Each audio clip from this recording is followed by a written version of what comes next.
इस वक्त बहुत से लोगों को सर्दी, खांसी, बुखार और छाती में कंजेशन होने की ज्यादा कंप्लेन्स आ रही हैं और जगह जगह से, चाहे आप दिल्ली की बात करें, लखनऊ की, कानपुर की या फिर पश्चिम बंगाल में भी ऐसे जो इन्फ्लुएंजा के रिलेटेड केसेस हैं वो बढ़ते जा रहे हैं। तो अगर आप खांस रहे हैं, छींक रहे हैं, आपको तेज बुखार आ रहा है और लंबे समय तक आपको ये दिक्कत आ रही है और साथ ही साथ कुछ लोग ऐसे हैं जिनको अस्पताल भी जाना पड़ रहा है, तो ये क्या नया आया है कोविड-19 के बाद, इस पर हमें ज्यादा जानकारी देने के लिए हमारे साथ डॉक्टर नवल विक्रम हैं, जो यहाँ पर प्रोफेसर हैं department of medicine, AIIMS new Delhi में। सर, लोगों को ये बताइए कि अभी का जो ये इन्फेक्शन चल रहा है, जिसमें 2-2 हफ्ते ठीक नहीं हो रहे, ठीक होने के बाद थकावट हो रही है, ये किस चीज से फैल रहा है, क्या हो रहा है? देखिए, इस समय जो ये वायरल फीवर जिसे हम कहते हैं जो फैल रहा है, वो मेनली इन्फ्लुएंजा की वजह से है। वायरल फीवर, जो रेस्पिरेटरी वायरल फीवर कई कारणों से हो सकता है।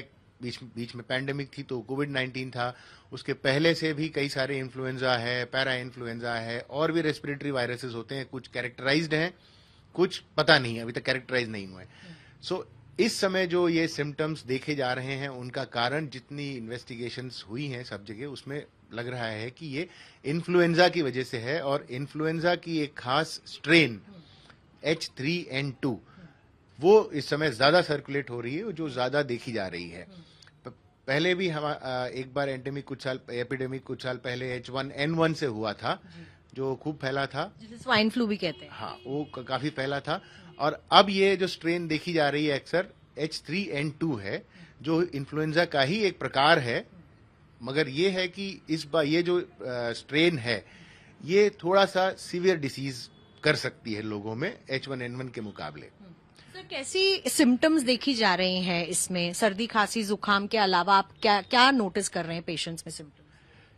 इस सर्दी, खांसी और चेस्ट में कंजेशन, इसके अलावा जो सिम्टम्स देखे जा रहे हैं, वो कई लोगों को एस्थमा लाइक सिम्टम्स भी जो एग्जैजर्बेट हो रहे हैं या बढ़ रहे हैं। जैसे जिनको एस्थमा या ब्रोंकाइटिस की प्रॉब्लम है, उनके सिम्टम्स और खूब बढ़ रहे हैं। और जिन लोगों को ऐसी कोई दिक्कत नहीं है, अब से पहले चेस्ट से रिलेटेड कोई दिक्कत नहीं थी, उन लोगों में भी एस्थमा जैसे सिम्टम देखे जा रहे हैं।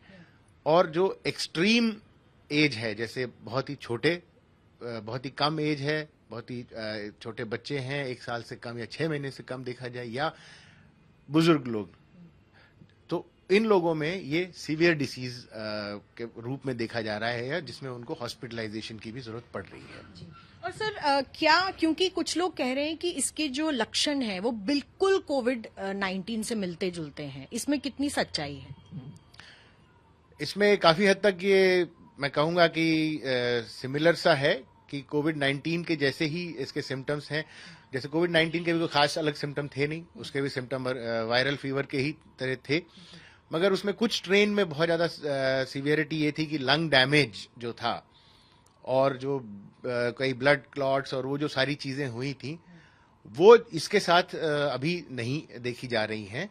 सीवियर लंग डैमेज नहीं देखा जा रहा है, मगर जैसा एक्सट्रीम्स ऑफ एज मैंने कहा कि उसमें ये एक निमोनिया के फॉर्म में भी प्रेजेंट कर सकता है। जो निमोनिया जो काफी एक्सटेंसिव, दोनों लंग्स को और एक्सटेंसिव इन्वॉल्वमेंट के साथ हो सकता है, जिसमें हॉस्पिटलाइजेशन की जरूरत पड़े। मगर इस सब अभी तक जो एक्सपीरियंस हमारा रहा है, मैं आंकड़ों के बारे में नहीं बता सकता ठीक से, मगर एक्सपीरियंस जो रहा है, हॉस्पिटलाइजेशन हुए हैं, मगर किसी भी पेशेंट को वेंटिलेटरी सपोर्ट की जरूरत इस पे पड़ी नहीं है। क्योंकि सीवियर निमोनिया अगर होता है तो वेंटिलेटरी सपोर्ट की जरूरत पड़ती है, मगर जैसा कोविड में देखा गया था कि ज्यादा था, उस तरह की सीवियरिटी नहीं देखी जा रही है इसमें अभी तक। वेंटिलेटर नहीं तो ऑक्सीजन सपोर्ट की जरूरत पड़ रही है क्या पेशेंट्स को? जी, ऑक्सीजन सपोर्ट की है, जो सीवियर आ रहे हैं उनको इनिशियली ऑक्सीजन सपोर्ट की जरूरत पड़ रही है, मगर वो बहुत ही माइल्ड ऑक्सीजन सपोर्ट की जरूरत पड़ रही है। ज्यादा जो डेल्टा में हमने देखा था बहुत ही हाई लेवल पे ऑक्सीजन सपोर्ट देना पड़ता था, वैसा नहीं है? नहीं जी, नहीं, उस लेवल की चीजें या उस प्रोपोर्शन या उतने परसेंटेज नहीं है, उतने हाई ऑक्सीजन की जरूरत अभी नहीं हमने देखी है पेशेंट्स में ज्यादा। सर एक और चीज कि ये इन ही महीनों में क्यों हो रहा है? जनरली हम देखते हैं कि क्या इसका कोई सीजन से रिलेशन है? बसंत ऋतु अब आती हुई दिख रही है, तो क्या ये सीजनल चेंज की वजह से भी हो रहा है? और पिछले 2-2.5 सालों में हमने देखा हर किसी को बस कोविड ही इन्फेक्ट कर रहा था। क्या इससे हमारी इम्यूनिटी भी इन इन्फ्लुएंजा इन्फेक्शंस की तरफ गिर गई है? हाँ, ये इन्फ्लुएंजा का इन्फेक्शन जो होता है वो सीजनल डेफिनेटली होता है। ये जनरली अक्टूबर नवंबर से शुरू होता है, विंटर्स में रहता है, एंड फिर वो जनरली जैन फेब तक थोड़ा सा रह सकता है। तो ये तो सीजनल होता है। जनरली समर्स जो गर्मियाँ आ जाती हैं या उस समय ज़्यादा ये इस तरह की इलनेसेस होती नहीं है। हाँ, कोविड के पिछले कुछ सालों में तो सिर्फ कोविड का ही नाम था। हर एक जो भी जिसको सिम्टम्स आ रहे थे उसको एक कोविड का लेबल दिया जाता था, चाहे वो टेस्ट में पॉजिटिव हो या ना हो। और उस समय भी ये इस तरह के इन्फेक्शंस थे। मगर ये होता है कि एक अगर स्ट्रेन अगर बहुत ज्यादा प्रेवलेंट है तो वो दूसरे वायरस को एस्टैब्लिश, जनरली दूसरे टाइप के इन्फेक्शन को एस्टैब्लिश नहीं होने देती। तो उस समय प्रेडोमिनेंटली कोविड था, इस समय प्रेडोमिनेंटली ये इन्फ्लुएंजा और H3N2 स्ट्रेन देखा जा रहा है। और जो पॉसिबिलिटी ये है कि एक बार उसके बाद आपकी इम्यूनिटी कम हो सकती है, यस ये पॉसिबल हो सकता है कि कोविड या कोई भी वायरल इन्फेक्शन होता है तो वो आपकी म्यूकोजा की इम्यूनिटी, क्योंकि ये जनरली आपके अपर रेस्पिरेटरी या लोअर रेस्पिरेटरी सिस्टम को या एयरवेज को अफेक्ट करता है, तो उसकी जो इम्यूनिटी होती है उसको कम करता है इन्फेक्शन। तो उसके बाद दूसरा इन्फेक्शन होने का रिस्क बढ़ सकता है। तो ये एक पॉसिबिलिटी हो सकती है। और सर H3N2 जो है, क्या वो मतलब उसमें और कोविड में क्या फर्क आप देख रहे हैं? क्या मेजर अंतर दिखाई दे रहा है इसमें? ये जो H3N2 एक इन्फ्लुएंजा का स्ट्रेन है, कोविड एक कोरोना वायरस है, इस वजह से हुआ था। तो दोनों के सिम्टम्स लगभग सिमिलर हैं। दोनों जो है अलग अलग स्ट्रेन जो है वो लंग्स को अफेक्ट करते हैं। कोविड की जैसे डेल्टा स्ट्रेन थी उसने लंग्स को काफी सीवियर तरीके से अफेक्ट किया था बाकी स्ट्रेन्स की मुकाबले में। तो उसमें काफी सीवियर डिसीज भी हुई थी और उसने लंग्स को उस स्ट्रेन की वजह से लंग्स में परमानेंट और एक्सटेंसिव डैमेज भी कई लोगों में देखा गया था। इन्फ्लुएंजा में H3N2 जो है वो इन्फ्लुएंजा के बाकी स्ट्रेन्स के मुकाबले थोड़ा ज्यादा सीवियर डिसीज कर सकता है, जो एक्सट्रीम्स ऑफ एज में हो सकती है। मगर जो परमानेंट लंग डैमेज वो इसमें कम देखा जाता है। मगर H3N2 की वजह से थोड़े सिम्टम्स जो होते हैं, जैसे थकावट है और सांस लेने में प्रॉब्लम है और जो एस्थमा लाइक सिम्टम्स हैं या एयरवेज की लंग्स की इन्फ्लेमेशन, वो कुछ लंबे समय तक देखी जा रही है। जैसे कई लोग होते हैं जो कुछ 1 से 2 या 3 महीने तक भी 1 से 2 महीने तक भी लोगों को खांसी और इस तरह की दिक्कत चल रही है। तो वो इस स्ट्रेन की वजह से ज्यादा होती है बाकी स्ट्रेन के मुकाबले। तो सर अब कोविड में तो हम मास्क लगा रहे थे, सोशल डिस्टेंसिंग थी, इस स्ट्रेन से कैसे बचा जाए? अब देखिए, ये क्योंकि ड्रॉपलेट से फैलती है ये बीमारी, तो इसका बचाव भी वही सेम है। अगर आप किसी भीड़ भाड़ वाले जगह पे हों तो आप मास्क लगा के रखें, तो आप उससे लोगों से एक्सपोज होने से बच सकते हैं। मगर ये भी हाईली इन्फेक्शियस है, ड्रॉपलेट की वजह से है, तो जो स्प्रेड होने का तरीका बिल्कुल कोविड के जैसा ही है। इसीलिए बचाव भी इसका कोविड के जैसा है। जैसे मास्क लगाइए तो आप इससे बच सकते हैं। खास तौर से अगर आपको कोई और बीमारियां हैं, जैसे आपको हार्ट डिजीज है, डायबिटीज है, या आप कैंसर पीड़ित हैं, कीमोथेरेपी चल रही है, या आपको ऑलरेडी लंग्स की प्रॉब्लम है, अस्थमा, COPD, या ऑलरेडी और कोई लंग की प्रॉब्लम या इस तरह की है, तो फिर आप इसका खास ध्यान रखिए कि आप मास्क लगा के रखिए, आप भीड़ भाड़ वाली जगह में जाने से बचें और ऐसे लोगों से बचें जिनको इनके सिम्टम नजर आ रहे हों।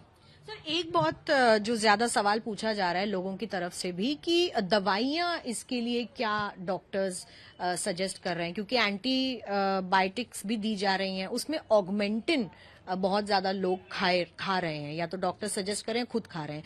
तो क्या एंटीबायोटिक्स भी इसमें सावधानी से लेने चाहिए? डॉक्टर्स क्या रेकमेंड कर रहे हैं इसके ट्रीटमेंट के लिए? देखिए, ये एक वायरल डिजीज है, इसमें एंटीबायोटिक्स का कोई रोल नहीं है। इसमें एंटीवायरल का रोल हो सकता है, प्रोवाइडेड कि आप एंटीवायरल जो है सिम्टम शुरू होने के 48 घंटे के अंदर अंदर शुरू कर दें। क्योंकि अगर उसके बाद शुरू करते हैं तो उसका फिर ज्यादा यूज नहीं होता है। विद इन 48 आवर्स सिम्टम शुरू होने के अगर आप शुरू कर दें एंटीवायरल जैसे टाइमीफ्लू या ओसेल्टामिवीर जो कॉमन दवाई है, उससे देखा गया है कि उससे आपके कुछ हद तक सिम्टम्स के ड्यूरेशन और सीवियरिटी दोनों कम हो सकते हैं, तो वो शुरू कर सकते हैं। मगर एंटीबायोटिक का इसमें कोई रोल नहीं है। आप एंटीबायोटिक अपने मन से कोई ना लें जब तक डॉक्टर ना एडवाइस करें, क्योंकि उससे एंटीबायोटिक के साइड इफेक्ट आपको जरूर महसूस होंगे मगर आपको फायदा कोई महसूस नहीं होगा।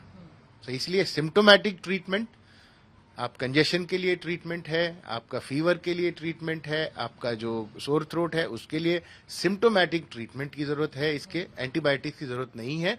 अगर उचित ना समझा जाए तो सिर्फ आप अपने डॉक्टर की सलाह लीजिए इसमें। सर ऐसे तो नहीं है ना कि सडनली मतलब ये सब होता है तो लोग जैसे अस्पतालों की तरफ दौड़ने लग जाते हैं, तो ऐसा नहीं करना चाहिए और मतलब बिल्कुल भी पैनिक करने की जरूरत नहीं है इस बीमारी को लेकर, H3N2 को लेकर। जी बिल्कुल, मैं यही कहूंगा कि इसको बीमारी को लेकर पैनिक करने की कोई जरूरत नहीं है, क्योंकि ये मेजॉरिटी केसेस में माइल्ड इन्फेक्शन होता है या मॉडरेट होता है और सेल्फ लिमिटिंग होता है। ना इसमें अभी तक ऑक्सीजन की जरूरत है जैसे कोविड में डर लग रहा था, और ना इसमें बहुत ज्यादा सीवियर सिम्टम्स होते हैं जो प्रोलॉन्ग्ड होते हैं, बहुत कम प्रोपोर्शन में सीवियर होते हैं।